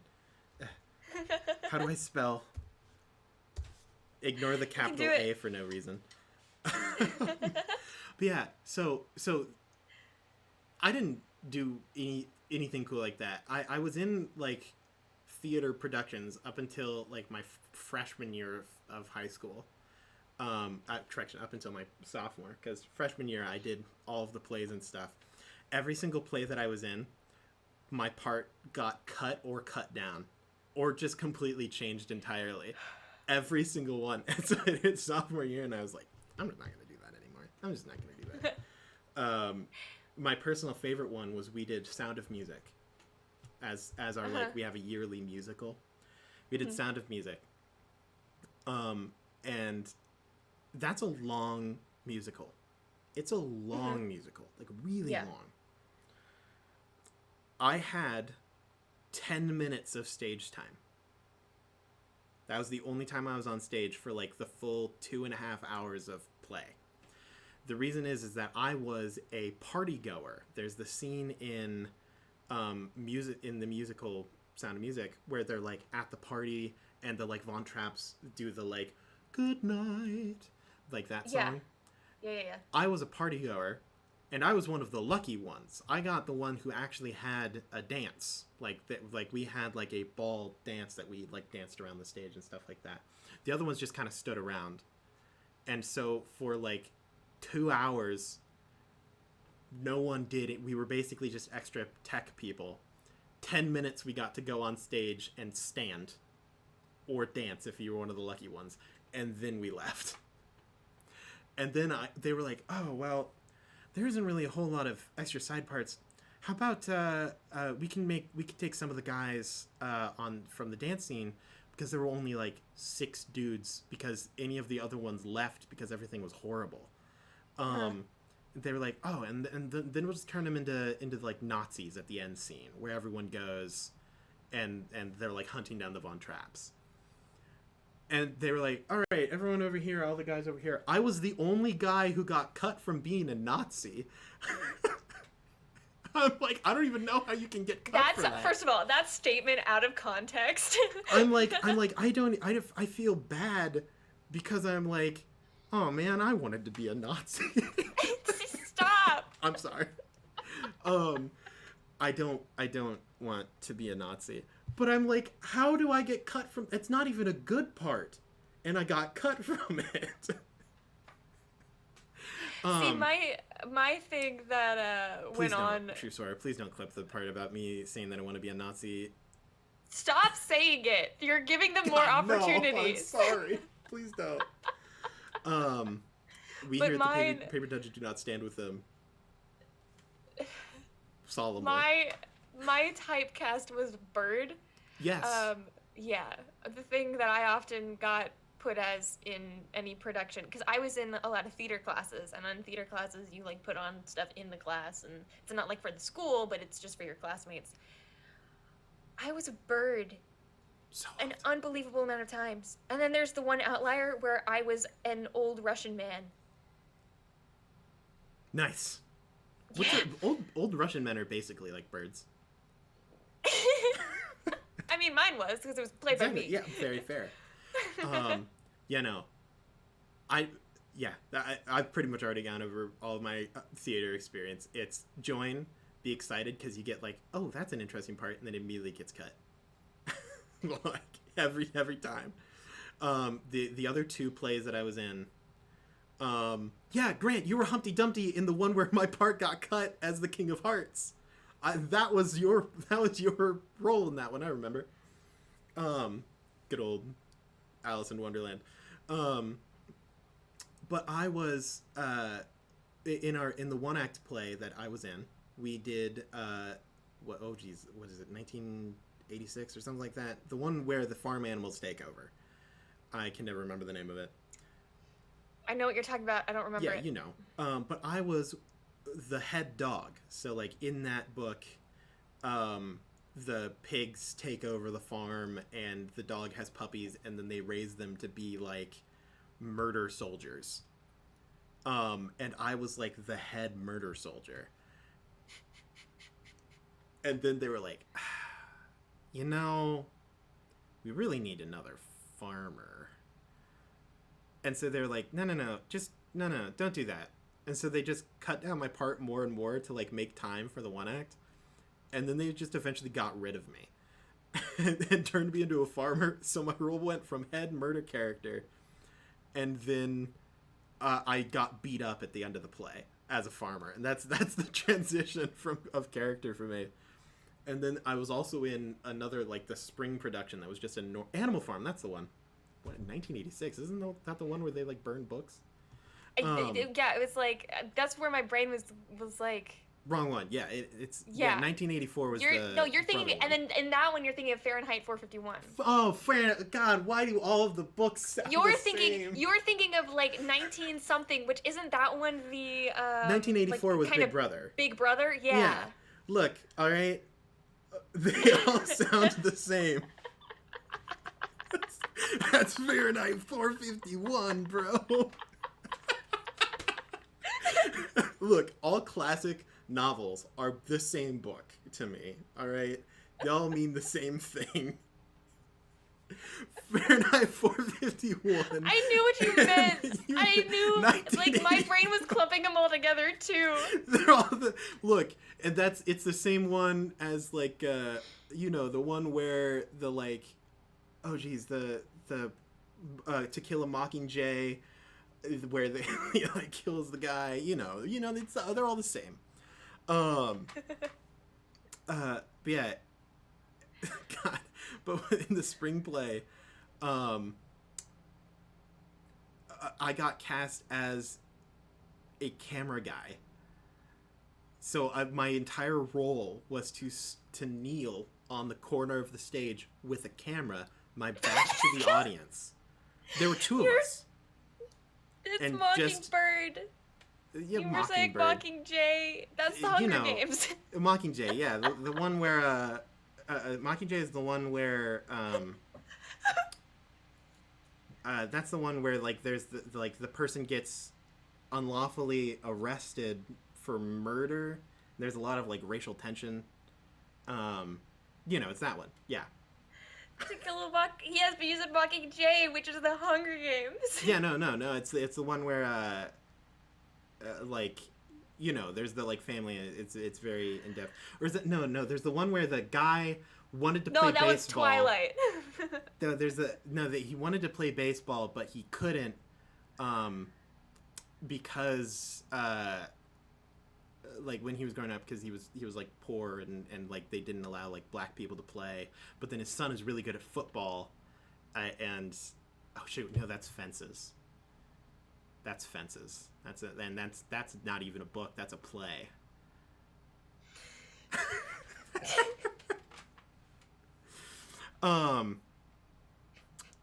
Thank you very much. No, see, the problem, Trusora, isn't that I didn't study literature, is that I read too many books. It's true. They all just kind of blend together into one collective novel. Aaron's a ridiculous reader.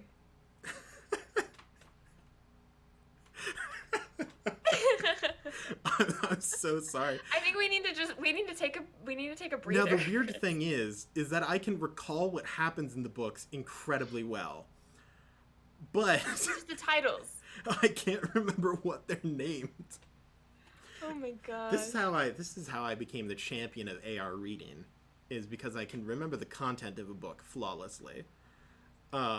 Just not what its name is.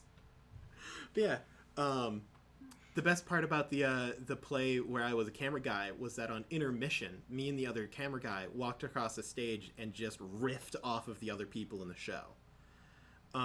We just like made fun of the rest of the cast. And that was the best part. I am like the cat monster in Adventure Time that has approximate information about everything. That is maybe the most clear definition of who I am as a person I have ever seen in my life. I want to see if I have to have that document somewhere. I'm concerned. It's from a while. It's like when I first moved out here. We like got on a call and we casted all the Paper Dungeon people in different TV shows. Oh no. You remember this? Barely. Were you there for that? I think that you've talked about it, but I don't think I was actually in the group that was like doing that. Okay, hold on. I found it. Oh no, Lydia. Gosh, because I never use Excel, and I made an Excel spreadsheet just for this.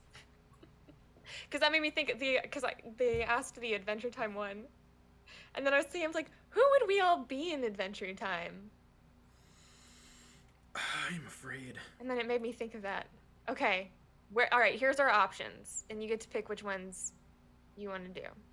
Because we already have most of them down. You've piqued my interest. We've got Teen Titans. And this probably was changed over time. But we got Teen Titans. We got Phineas and Ferb. We got Scooby-Doo. We got Wizard of Oz, SpongeBob, Harry Potter, Incredibles, Disney princesses, Monsters Inc., superheroes. I'm gonna skip Star Wars because I don't know Star Wars well enough to like explain. This one I think Drew went into depth on, and I just wrote down what he said. Sounds good. And then we already did Muppets in Discord. So if you want to see the Muppets in Discord, go join our Discord. Oh, Toad, you have jumped in at a very concerning location. We just finished a conversation about one, theater, and two, I almost said B, but that's a letter, not a number. And and two, also there's Shark Boy and Lava Girl. Books. Oh man. Hey Grant, start a poll. I don't know how to do polls. I don't know how to do that. I really need to figure out how to do my job. Let me see. When was this was done? I don't know. I don't know if I can find out when I made this. Wait, how many different options are there? 1, 2, 3, 4, 5, 6, 7, 8, 9, 10, 11. 11. I have a sneeze. All right. So take away Star Wars. There's 10, right? No, I didn't include the Star Wars one. Dang it. That makes this so awkward. 11 doesn't even divide evenly into anything. Do a D12. A D12 reroll on a 12. That works. Yeah. 3. Phineas and Ferb. That was exactly the one that I thought it was. I'm so excited. Grant knows my love of Phineas and Ferb. Okay. Ready? This is, Grant, I think you were here when I made this. I think it was Grant and Drew that were there. I'm such a Buford. Yeah. I know. You're put down as Buford and Grant is Baljeet. Yes. And then that explains our relationship perfectly. And then I'm Isabella. Oh no. Because I'm always asking like, what you doing? Come hang out with me. And then DJ is Phineas and Drew is Ferb. That's a fair cast. That's fair. This is a solid one. That's strong. I don't know about the boys as Phineas and Ferb though. See, I can see it because it's like DJ has a lot of like really big out there ideas, and then Drew is real quiet. Ferb is okay, okay. You know, you changed my mind. Yeah, I did. Dude, Grant, you have no idea how much I wish I was a Vanessa. Oh my God, Vanessa. Honestly, probably was the original girl one of boss. my early crushes. Please. Yeah. Who wasn't? Vanessa was the best character in any animated show. It's crazy. Anyway, what's next? Okay, so we've got a strong just actual 10 now if we don't include Phineas and Ferb. Okay. 10th. The 10th? The farthest one. 2, 3, 4, 5, 6, 7, 8, 9. Superheroes. Oh no. This one's probably changed over time. Probably. Yeah, I'd say this one's definitely different.